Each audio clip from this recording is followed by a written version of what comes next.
भाई जो गुरु बचन पे डट गे, कट गे फंद 84 के। भाई और बहनों, जो रजा सतगुरु रामपाल जी भगवान ने साध संगत के ऊपर बख्शी है, आज पूरे विश्व में, पूरी धरती पर वो रजा किसी अन्य के ऊपर नहीं है। सतगुरु रामपाल जी परमेश्वर जी के करोड़ों की संख्या में फॉलोवर हैं, लेकिन चंद सत्सेवकों को छोड़कर उन करोड़ों के ऊपर वो विशेष रजा मेहर नहीं है जो आप और हमारे ऊपर है। और हमने भी भाई और बहनों परमेश्वर जी की इस अपरंपार मेहर का भरपूर फायदा उठाना है अपने आत्म कल्याण के लिए, मोक्ष प्राप्ति के लिए, क्योंकि कलयुग की बिचली पीढ़ी में ही साध संगतियां परमात्मा शुरू करवाते हैं, क्योंकि ये मोक्ष का प्राइम टाइम है। और इस समय हर प्रकार से आत्मा ने चिंतन मनन विचार मंथन करना पड़ेगा, कहीं हमसे कोई कमी शेष ना रह जाए।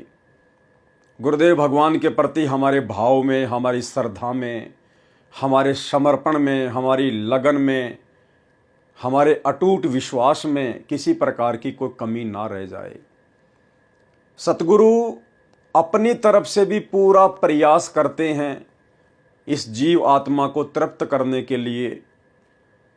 और अपने दास दासियों को निमित्त बनाकर उनकी भी सेवा लगाते हैं, ताकि साध संगति के माध्यम से गुरुदेव भगवान के ज्ञान के ऊपर विचार मंथन करके, चिंतन मनन करके ये जीवात्मा अपने आत्म कल्याण के प्रति किसी निष्कर्ष पर पहुंच सके। और निसंदेह भाई और बहनों, बरवाला कांड 2014 के बाद से आप और हम सभी आत्माओं ने जो साध संगति से जुड़े हुए हैं, हमने गुरुदेव भगवान की इस चिंतन मनन वाली विशेष रजा का भरपूर फायदा उठाया है, सैकड़ों की संख्या में साध संगतियां कर करके। अब वर्तमान में गुरुदेव भगवान ने दया बख्शी है, जो जो पुस्तकें गुरुदेव भगवान ने अपने कर कमलों से लिखी है या अन्य भगत भाई बहनों के द्वारा लिखी गई है, उन पुस्तकों के ऊपर जो वर्तमान में वीडियो बनाने की प्रेरणा गुरुदेव भगवान ने दास को दी है, ये एक जबरदस्त रजा है गुरुदेव भगवान की, एक जबरदस्त वीआईपी मेहर है उनकी। इन पुस्तकों में परमेश्वर ने अध्यात्म से संबंधित वो गूढ़ रहस्य छुपा रखे हैं, जो गूढ़ रहस्य परमात्मा किन्हीं कारणवश, वो कारण चाहे आप और हम जीवों की छोटी बुद्धि को लेकर हो सकता है, जो रहस्य परमात्मा अपने सत्संगों में सार्वजनिक नहीं कर पाए, अब उन तमाम रहस्यों की जानकारी हमारे विश्वास को बढ़ाने के लिए गुरुदेव ने अपनी ही पुस्तकों के ऊपर दास को लाइव आने की जो प्रेरणा की है, और जिस प्रकार से ऑनलाइन साध संगतियां चल रही हैं, लाइव वीडियो बन रहे हैं, भाई बहनों की जो आत्मा है वो गद गद हो रही है। हमारा अटूट विश्वास हमारे गुरुदेव भगवान के चरण कमल में बढ़ता ही जा रहा है, और आज हमें ऐसा प्रतीत हो रहा है, जो शब्द गुरुदेव भगवान अपने सत्संगों में कहा करते थे अपने श्री मुख कमल से, कि यदि मेरे भगत के सामने ब्रह्मा विष्णु महेश भी ज्ञान चर्चा के लिए आ जाए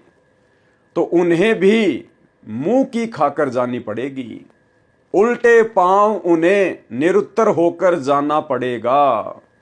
तो भाई और बहनों, उसके लिए सबसे पहली जो बात है, जो जरूरी है, कि सबसे पहले तो हमें परमात्मा की पहचान होनी चाहिए। जब तक हमें भगवान की पहचान नहीं होगी, तब तक तो हम भक्ति पर लग ही नहीं सकते। लग गए तो उस विश्वास और दृढ़ता के साथ हम भक्ति कर ही नहीं सकते। करने भी लग गए तो हम सफल हो ही नहीं सकते। इसलिए अध्यात्म की सबसे पहली जो आवश्यकता है, अध्यात्म को शुरू करने के लिए, भक्ति को शुरू करने के लिए, आत्म कल्याण के लिए, वो है परमात्मा की पहचान। आज निसंदेह सतगुरु रामपाल जी परमेश्वर जी की पूरी संगत को ये तो ज्ञात हो गया कि कबीर भगवान है, कबीर देव ही परमात्मा हैं। लेकिन 90% संगत को वर्तमान समय 2024 तक इस बात का पूरा पूरा ज्ञान नहीं है कि वो कबीर भगवान वर्तमान में कहाँ है।